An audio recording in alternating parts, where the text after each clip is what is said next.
Oke guys, welcome back to Daily Charting with Toshi, di mana kita akan daily chart your favorite cryptocurrencies. Dan kita masuk ke DCWT sesi kedua, di mana di sesi kedua ini kita akan lebih fokus ke altcoins ya. Lebih tepatnya mungkin buy limitnya akan fokus ke altcoins. Depannya ya tetap lebih ke Bitcoin sih, karena suka nggak suka itu adalah kompas dari cryptocurrency market gitu ya.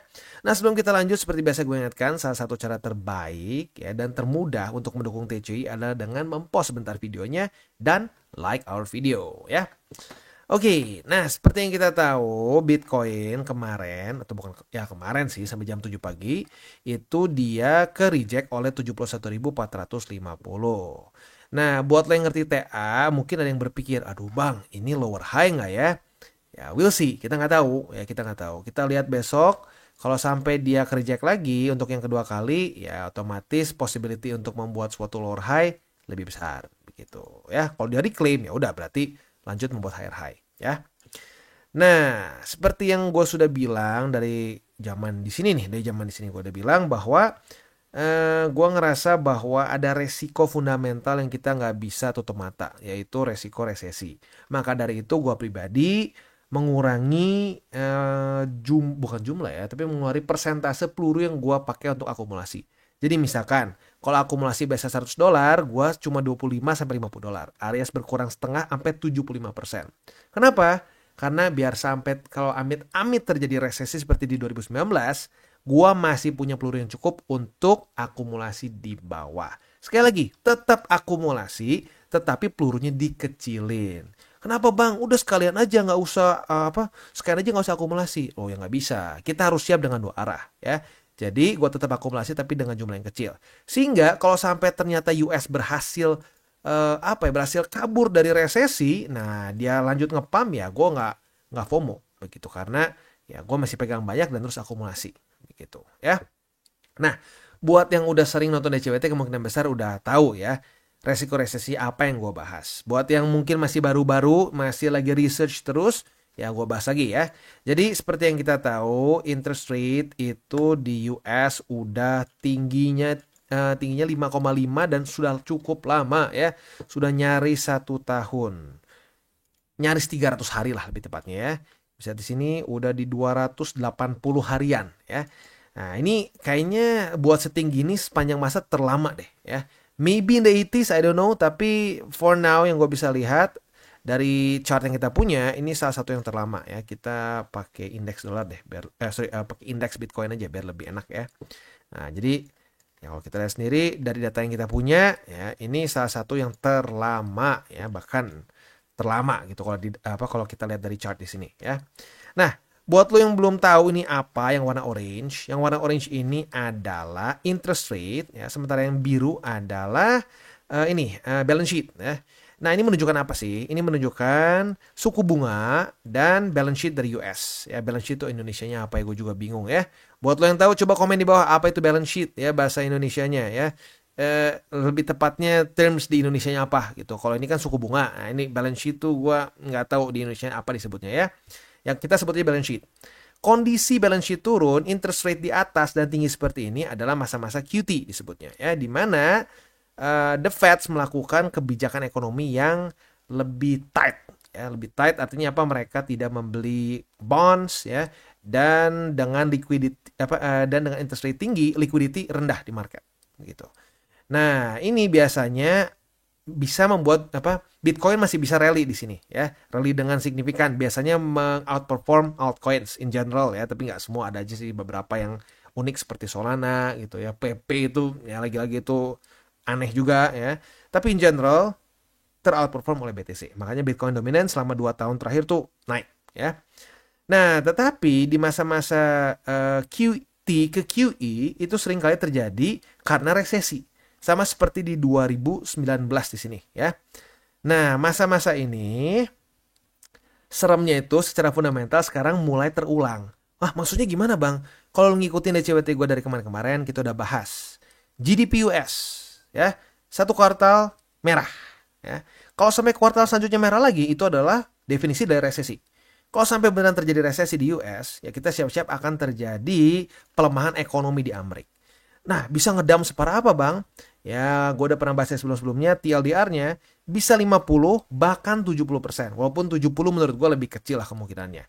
Karena 70 kemarin di sini tuh diperparah sama COVID ya, which is kalau sampai kali ini terjadi resesi, menurut gue nggak akan separah COVID begitu. Tetapi kalau kita ngomongin possibility, ya dua itu yang paling parah ya. Bang, kalau resesinya mild gimana? Ya soft landing lah gitu kasarnya ya. Ya mungkin bisa lebih kecil. Semoga bisa ketahan di ya 50 ribuan begitu ya. Nah jadi itu satu resiko yang gue udah sering kali sebutkan begitu ya.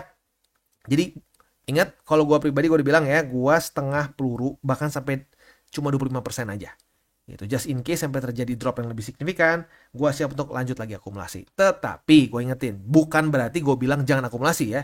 Sekali lagi gue ingetin, akumulasi tetap, tapi gue dengan jumlah yang lebih kecil. Gitu ya. Oke, nah selanjutnya kalau kita ngomongin soal news hari ini ada yang penting ya. Dari US itu akan keluar initial jobless claim. Lagi-lagi ini adalah suatu data yang akan secara langsung mempengaruhi kebijakan The Fed. Ya, kalau ini terus-terusan merah, initial jobless claim, GDP, unemployment rate, itu akan harusnya in theory memicu The Fed untuk menurunkan suku bunga. Tetapi kalau The Fed telat menurunkan suku bunganya dan terjadi resesi duluan, ya market bisa drop. Tapi kalau kecepatan akan terjadi deflation, which is bad juga. Jadi jujurnya gue nggak mau jadi Jerome Powell ya. Ekstra pusing ya, lihat aja tuh rambutnya makin banyak yang putih begitu ya. Intinya sekarang keadaan di dunia ini sedang dalam posisi yang sedikit bikin deg-degan gitu ya, di US terutama. Ekonomi mereka antara akan selamat atau boom begitu. Lucunya sekarang nggak terlalu banyak yang bahas ya. Lagi-lagi mirip seperti di 2019. Di 2019 The Fed dan lain-lain sepertinya tidak ngomongin resesi, kayaknya aman-aman aja. Dan saat terjadi orang semua kaget, resesi. Nah makanya sekali lagi seperti yang gue bilang, analogi boxing ya, pukulan yang membuat kita KO dan bangun di rumah sakit adalah pukulan yang kita tidak siap kena ya. Kita nggak lihat, bam, tiba-tiba kena muka kita, boom, bangun-bangun langsung, waduh, di rumah sakit ya. Sama, para traders, para investor yang membuat lu KO, liquid, out of the market adalah lu tidak mempersiapkan skenario tersebut terjadi. Begitu. Jadi makanya siapin dua-duanya. Kalau gue pribadi ngepam naik sampai setengah juta atau $1 juta, terserah lah berapapun, banyak orang yang punya teori masing-masing gitu ya. Intinya lanjut ngepam, gue siap banget karena gue masih pegang a lot of crypto begitu. Tapi kalau sampai turun, gue juga udah sisihkan dari peluru gue yang sebelum-sebelumnya, jadi gue tetap bisa melakukan akumulasi. Nah buat lo yang masih terus akumulasi di sini, janganlah sampai over leverage, janganlah sampai kalau ternyata skenario utama lo gagal dan drop ke bawah, lo terliquid atau harus cut loss ya. Jadi itu aja sih remindernya ya. Next, kita akan ke ini kita ya, ke roster kita hari ini, yaitu Manta, Solana, Arbitrum, Ondo, dan Matic ya. Tetapi sebelum kita masuk, seperti biasa gue akan disclaimer dulu bahwa semua konten dari TCI bukanlah financial advice. Ini semua bentuknya adalah edukasi ya. Lalu bagaimana cara untuk mendukung TCI? Ada banyak caranya. Lu bisa like our video, bisa share our video, atau juga bisa menggunakan link referral kita di bawah. Oke, today's video is brought to you by Bybit. Dimana di Bybit ini kita bisa melakukan berbagai macam hal ya, mulai dari yang newbie sampai yang sudah advance. Buat mungkin lo merasa bahwa aduh bang, gue masih nggak ngerti nih TA, gue masih nggak ngerti charting dan seterusnya, tapi pengen akumulasi, pengen DCA murni, bisa lo tinggal masuk ke sini one click buy, dimana lo bisa pilih lo mau pakai apa ya fiatnya, lo tinggal pilih juga asetnya apa ya. Misalkan lo pengen akumulasi BTC, misalkan setiap hari Senin jam 7 pagi, misalkan gue pengen akumulasi BTC sebesar 100.000 rupiah misalkan ya, lu bisa langsung lakukan di sini. Bisa peer to peer, bisa Dana, Bank BRI dan lain-lain. Ini gila ya, bisa pakai BCA Mobile dan seterusnya. Jadi Bybit ini memang cocok banget buat orang-orang yang tinggal di Indo ya, bisa langsung pakai bank-bank yang memang sudah biasa kita pakai di Indo ya. Nah, buat yang intermediate sampai advance juga di sini ada spot, dan juga ada leverage tokens, dan tentu juga ada derivatives trading, di mana kita bisa menggunakan kontrak yang USDT maupun USDC. Jadi di sini lu bisa pakai USDC ya, karena nggak semua exchanger bisa menerima untuk futuresnya pakai USDC ya. Dan tentu juga lo bisa earning bunga juga dari kripto lo dan lain-lain. Dan tentu juga di sini kita bisa melakukan copy trade ya, di mana copy trade dari Bybit ini sudah cukup terkenal ya, dan kita bisa mendapatkan keuntungan juga. First copy trade kita bisa ada protection 100 USDT loss coverage ya, dan seterusnya ya. Jadi buat lo yang tertarik bisa silakan pakai. Klik di link referral kita di bawah. Untuk Manta, kita akan mulai dulu dengan pembahasan posisi futures ya. Retest 1, retest 2 terjadi di 1,854. Artinya kita sudah punya posisi short ya. Nah, posisi short kita ini target TP-nya di mana? Kalau lo konservatif, boleh di struktur resisten di sini, yaitu di angka 1,785. Sekali lagi, 1,785. Untuk yang lebih agresif, boleh pertimbangkan di 1,741. Itu untuk posisi short. Untuk posisi longnya tinggal kita balik saja logikanya. Retest 1, retest 2 di 1,741. Kita bisa buka posisi long dengan target TP ya bisa di 1,854 atau di sini 1,783. Daripada lupa gua pasang aja di sini deh ya. Nah, untuk posisi spotnya gimana? Posisi spotnya sekali lagi untuk Manta adalah posisi spot yang high risk ya, karena masih ada possibility catching a falling knife. Dan kalau kita lihat di sini 1,854 sepertinya menjadi resisten yang cukup mengerikan bagi Manta ya. Sebelumnya support, jebol, jadi resisten. Dan bisa dibilang ini adalah salah satu resisten yang membuat Manta kapitulasi cukup ekstrim di sini ya. Kalau kita dari week teratas sampai bawah itu 28%-an ya. Oke. Spotnya 1,783 buy limit pertama, buy limit kedua di 1,741 dan buy limit ketiga ini udah terlalu dekat semuanya, jadi buy limit ketiganya di bawah aja di 1,64. Next kita masuk ke Solana. Untuk Solana buy limit pertama di EMA 20 atau di 169,8. Untuk buy limit kedua ini satu struktur yang masih arguably cukup baru, yaitu di angka 162,79.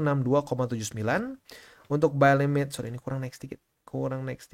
Oke, ya 162,9 pas ya. Buy limit ketiganya di 155,95 yaitu MA50. Untuk posisi futuresnya, apabila terjadi retest 1, retest 2 di 170,54 sebagai support, kita bisa buka posisi long dengan target TP kita di 181,33. Atau kalau nggak nyampe, ingat lagi nanti malam jam 7:30 akan keluar data initial jobless claim. Udah dekat-dekat jam segini masih belum kena target TP, pertimbangkan untuk tutup posisi ya.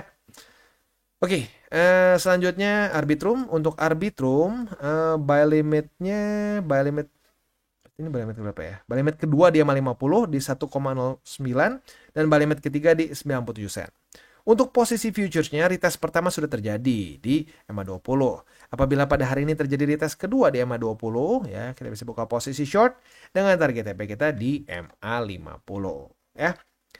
Next, Ondo. Untuk Ondo, dia gagal mempertahankan 1,4 sebagai support, jadi dia jebol ke bawah lagi. Buy limit 1 tembus, berarti buy limit kedua di 1,24 dan buy limit ketiga di EMA 20 di 1,189. Itu untuk posisi spot di Ondo. Untuk posisi futuresnya, retest 1, retest 2 terjadi di 1,4 sebagai resisten. Kita bisa buka posisi short dengan target TP konservatif, boleh di sini di 1,37125. Buat lo yang agresif boleh pertimbangkan di 1,2444 ya. Itu kurang lebih untuk Ondo. Next kita geser ke Matic. Untuk Matic kita bisa lihat di sini dia kondisinya nanggung sebenarnya ya. Kemarin berhasil bertahan di atas EMA 20, hari ini sedang retest ya. Jadi sebenarnya retest 1, retest 2 sudah terjadi di EMA 20. Berarti kita sudah punya posisi long. Nah, posisi long kita ini target TP-nya di angka 0,726 ya.